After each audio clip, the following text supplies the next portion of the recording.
இன்று இரவு தியானத்திற்காக தேவன் நமக்கு தந்த வேத வசனம் எபிரேயர் 12வது அதிகாரம் 2வது வசனம். விசுவாசத்தை துவக்குகிறவரும் முடிக்கிறவருமாயிருக்கிற இயேசுவை நோக்கி நமக்கு நியமித்திருக்கிற ஓட்டத்தில் பொறுமையோடே ஓடக்கடவோம்.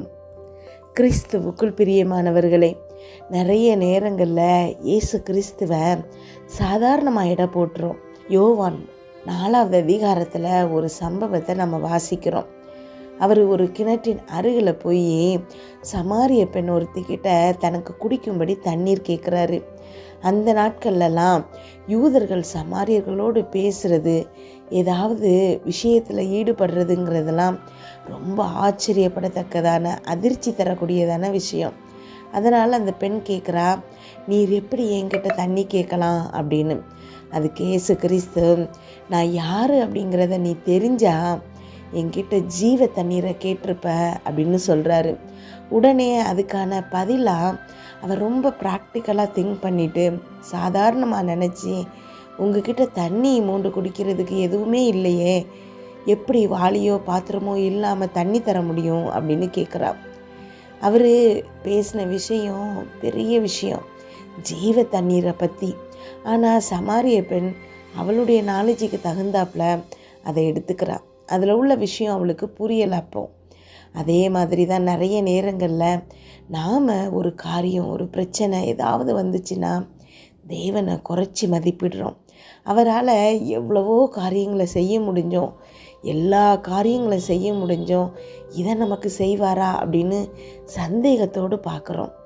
நிறைய விஷயங்கள் வேதத்தில் பார்க்குறோம், எல்லாமே இயற்கைக்கு அப்பாற்பட்ட விஷயங்கள் தான். மண்ணில் மனுஷனை செஞ்சு அவனுக்குள்ளே ஊதும்போது ஜீவ ஆத்துமாவானா அப்படின்னு வேதத்தில் பார்க்குறோம். அவர் ஊதும்போது ஜீவன் அங்கே வந்துச்சின்னு பார்க்குறோம். ஆமாம், தேவன் அவ்வளவு பெரிய தேவன். இன்றைக்கு உங்களுக்கு இருக்கிற நோய்கள், உங்களுக்கு இருக்கிற கஷ்டங்கள், உங்களுக்கு இருக்கிற பிரச்சனைகள்லாம் அவருக்கு மிக மிக சாதாரண அற்பமான காரியம். அது அவரால் ரொம்ப சுலபமாக உங்களுக்கு செய்ய முடியும். நீங்கள் அதை சந்தேகம் இல்லாமல் விசுவாசிக்கணும். விசுவாசத்தை துவக்குகிறவரும் முடிக்கிறவருமாகிய இயேசு கிறிஸ்துவை நோக்கி நீங்கள் பார்க்கும்போது உங்களுடைய விசுவாசத்தை அவரே துவக்குவார். அவரே அந்த விசுவாசத்தை துவக்கும்போது உங்களுக்கான எல்லா காரியங்களையும் அவரே செய்து முடிப்பார். அதனால் தேவனால் எல்லாம் கூடும் அப்படிங்கிறத ஞாபகத்தில் வச்சுக்கோங்க. உங்களுடைய சூழ்நிலைகளை ப்ராக்டிக்கலாக இயற்கையான முறையில் சிந்திச்சு பார்க்காதீங்க. தேவனுடைய மகத்துவத்தை பார்த்து அவரால் செய்ய முடிகிற காரியங்கள் என்னென்னங்கிறத யோசித்து அதன்படி அந்த பிரச்சனையை பார்க்கும்போது, அதை நீங்கள் உங்கள் கவனத்தில் எடுக்கும்போது தேவன் உங்களுக்குன்னு வைத்திருக்கிற எல்லா ஆசீர்வாதங்களையும் உங்கள் மேலே ஊற்ற போகிறாரு. ஜெபிப்போமா. எங்கள் அன்பின் பரலோக தகப்பனே, அப்பா, இன்று முழுவதும் எங்களை காப்பாற்றுனீங்க ஏசப்பா. எங்கள் குடும்பத்தில் இருக்கிற ஒவ்வொருத்தரையும் பாதுகாத்தீங்கப்பா. உண்மை நன்றியோடு துதிக்கிறோம், ஸ்தோத்தரிக்கிறோம். இந்த இரவு வேளையில் எங்களுக்காக நீங்கள் தந்த வசனத்திற்கு நன்றியப்பா. எங்களை தெரிந்தெடுத்து இதை கேட்க வைத்திருக்கீங்கப்பா. ஆமேன். கமெண்டில் ஜெபிக்க சொல்லியிருக்கிறவங்க ஒவ்வொருத்தருக்காக ஜெபிக்கிறோம் ஏசப்பா. இப்பொழுது என்னோடு ஜெபித்து கொண்டிருக்கிற ஒவ்வொரு பிள்ளைகளின் இருதயத்தின் வாஞ்சிகள் எல்லாத்தையும் நிறைவேற்றுங்கப்பா. ஏதோ ஒரு கஷ்டத்தின் மத்தியில் இந்த ஜெபத்தை கேட்டுட்ருக்கலாம்ப்பா. இன்றைக்கு அவர்களுக்கான பதிலை நீங்கள் கொடுக்க போகிறீங்க ஏசப்பா. நீங்கள் எவ்வளவு பெரிய தேவன் என்பதை அவங்க உணர்ந்து கொள்ள போகிறாங்க ஏசப்பா. ஆமேன். ஸ்தோத்திரம் ஏசப்பா. என்னோடு ஜெபித்து கொண்டிருக்கும் நீங்கள் சூழ்நிலைகள் மேலிருந்து, உங்கள் பிரச்சனைகளின் மேலிருந்து உங்கள் கண்களை எடுங்க.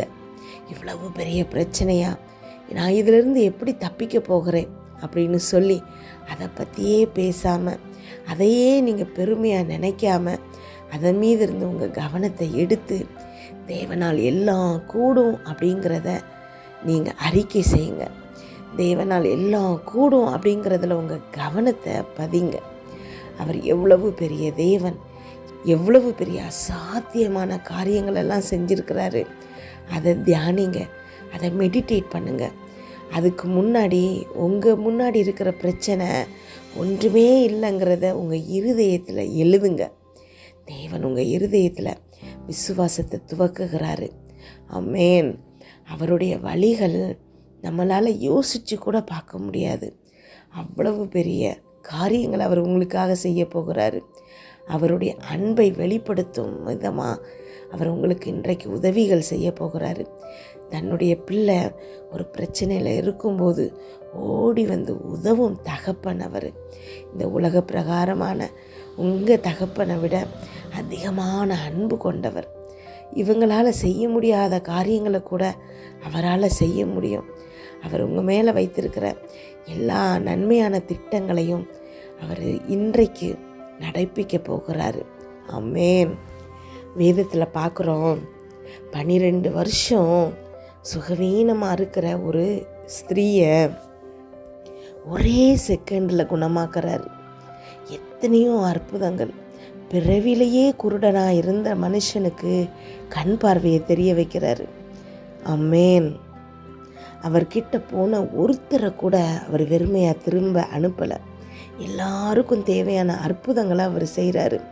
இன்றைக்கும் நீங்கள் இதை கேட்டுட்ருக்கிற நீங்கள் உண்மையாக உள்ளத்தின் ஆழத்திலிருந்து அவரை நோக்கி கூப்பிட்டீங்க அப்படின்னா அவர் இம்மீடியட்டாக உங்களுக்கு பதில் தருகிறவராக இருக்கிறாரு.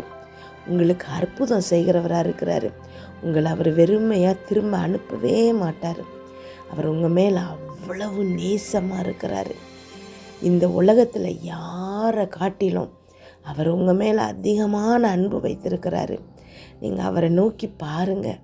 அவர் உங்களுக்குன்னு வைத்திருக்கிற நன்மையானவைகளை தெரிந்து கொள்ளுங்க. ஆமென்.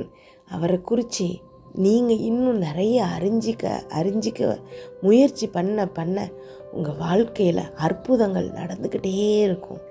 அசாதாரணமான காரியங்கள் எல்லாம் அசால்ட்டாக நடக்க ஆரம்பிக்கும். நீங்களே அதிசயமாக பார்ப்பீங்க, இவ்வளவு பெரிய விஷயம் என் வாழ்க்கையில் எப்படி நடந்துச்சு, தேவன் எவ்வளவு பெரியவர் அப்படின்னு நீங்கள் அவருடைய மகிமையை எல்லார்கிட்டையும் சொல்கிற மாதிரி உங்கள் வாழ்க்கை மாறப்போகுது. தேவன் உங்கள் வாழ்க்கையில் அவ்வளவு பெரிய அதிசயங்களை செய்ய போகிறாரு. ஆமென். நன்றி அப்பா, ஸ்தோத்திரம் ஏசப்பா. என்னோடு ஜெபித்து கொண்டிருக்கும் இந்த ஒவ்வொரு பிள்ளைகளையும் நீங்கள் தெரிந்தெடுத்திருக்கீங்க ஏசப்பா. அதற்காக உமக்கு நன்றி செலுத்துகிறோம் அப்பா. ஸ்தோத்திரம் அப்பா. அப்பா, இன்றைக்கு இந்த பிள்ளைகளுடைய மனநிலைமை மாறணும் ஏசப்பா. தேவன் உன்னை கடன் கொடுப்பவராக மாற்றுவார், நீயோ கடன் வாங்க மாட்டாய் அப்படின்னு வேதத்தில் வாசித்தாங்கன்னா, ஐயோ எனக்கு இவ்வளவு தான் சம்பளம் இருக்குது, ஆனால் என் தேவைகளே இவ்வளோ இருக்குது, எப்படி நான் கடன் அடைப்பேன், எப்படி நான் மற்றவங்களுக்கு கடன் கொடுப்பேன் அப்படின்னு யோசிக்கிற இந்த மனசை மாற்றுங்க ஏசப்பா. ஆமென். உமக்கு 1000 வழிகள் இருக்குங்கிறத அவங்க இருதயத்தில் அவங்க உணரணும்ப்பா. இவங்களை சம்பாத்தியம் பண்ணுகிற இந்த கொஞ்சம் அமௌண்ட்டை வச்சு தான் இவங்களை நீங்கள் பெரியவங்களாக்கணும், இவங்களை நீங்கள் மீதம் எடுக்க வைக்கணுங்கிற தேவை உங்களுக்கு இல்லை அப்படிங்கிற அப்பா அந்த குறுகிய மனப்பான்மையிலேருந்து இந்த பிள்ளைகளை மாற்றுங்க ஏசப்பா. ஆமென். அவங்க லிமிட்டுக்கு அவங்க யோசிக்காமல் எவ்வளவு பெரிய தேவன் நீங்கங்கிறத அவங்க யோசிக்கணும் ஏசப்பா. அவங்க இருதயம் இன்னும் விசாலமாகணும் ஏசப்பா. நீங்கள் பெரிய பெரிய அற்புதங்களை செய்யத்தக்கதாக என்னோடு ஜெபித்து கொண்டிருக்கும் இந்த பிள்ளைகளின் இருதயத்தை நீங்கள் விசாலமாக்குங்க ஏசப்பா. ஆமென். இத்தனை வருஷமாக இருக்கிற நோய் எப்படி சரியாகும், எப்படி அது குணமாகும், மாத்திரை சாப்பிடாம எப்படி சரியாகும் அப்படின்னு நினைக்கிற பிள்ளைகளுடைய இருதயத்தில் ஆமென். 12 வருஷம் பெரும்பாடுள்ள ஸ்திரீ உம்முடைய ஆடையை தொட்டதும் குணமானா, அது எப்படி நடந்துச்சு, அதே தேவன் தானே அப்படிங்கிற எண்ணத்தை இந்த பிள்ளைகளுடைய இருதயத்தில் இன்றைக்கு ஸ்ட்ராங்காக எழுதுங்க ஏசப்பா. நீங்கள் எவ்வளவு மகத்துவமானவருங்கிறத, நீங்கள் எவ்வளவு பெரியவர், உம்மால் ஆகாத காரியம் ஒன்றுமே இல்லை அப்படிங்கிறத இன்றைக்கு இந்த பிள்ளைகள் புரிஞ்சுக்கணும் ஏசப்பா. ஆமென். ஒவ்வொரு பிள்ளைகளும் அப்பா இருதயத்தில் ஒரு டிரான்ஸ்ஃபர்மேஷனை நீங்கள் இன்றைக்கு உண்டு பண்ணுகிறமைக்காய் நன்றியப்பா. அவங்களுடைய வாழ்க்கை இன்றைக்கு இந்த ஜெபத்தை கேட்டதுக்கப்புறம் ஒரு மாற்றம் இருக்கணும் ஏசப்பா. இதே மாதிரி இருக்கக்கூடாதுப்பா. ஆமென். நன்றியப்பா. இன்று இரவு இந்த பிள்ளைகள் தூங்கும்போது சுகமான உறக்கத்தை கொடுங்கப்பா. வீட்டை சுற்றியும் இரத்தத்தை தெளிக்கிறோம். அதிலிருந்து புறப்படுகிற வல்லமை எல்லா தீங்கு பொல்லாப்பு பொறாமை எரிச்சல் கெட்ட ஆவிகள் பில்லி சூனிய மந்திரம் செய்வினை, பாவம், சாபம், நோய், விபத்து எல்லாவற்றிலிருந்து விலக்கி பாதுகாக்கட்டும்ப்பா. நாளை காலை எழுந்திருக்கும் போது புதிய கிருபையால் தாங்குங்க. இதை கேட்டுக்கொண்டிருக்கும் ஒவ்வொரு பிள்ளைகளின் இருதயத்தையும் உடைய கிருபையினாலும் சமாதானத்தினாலும் பலப்படுத்துங்க. இயேசு கிறிஸ்துவின் மூலம் ஜெபம் கேளும் நல்ல பிதாவே, ஆமேன்.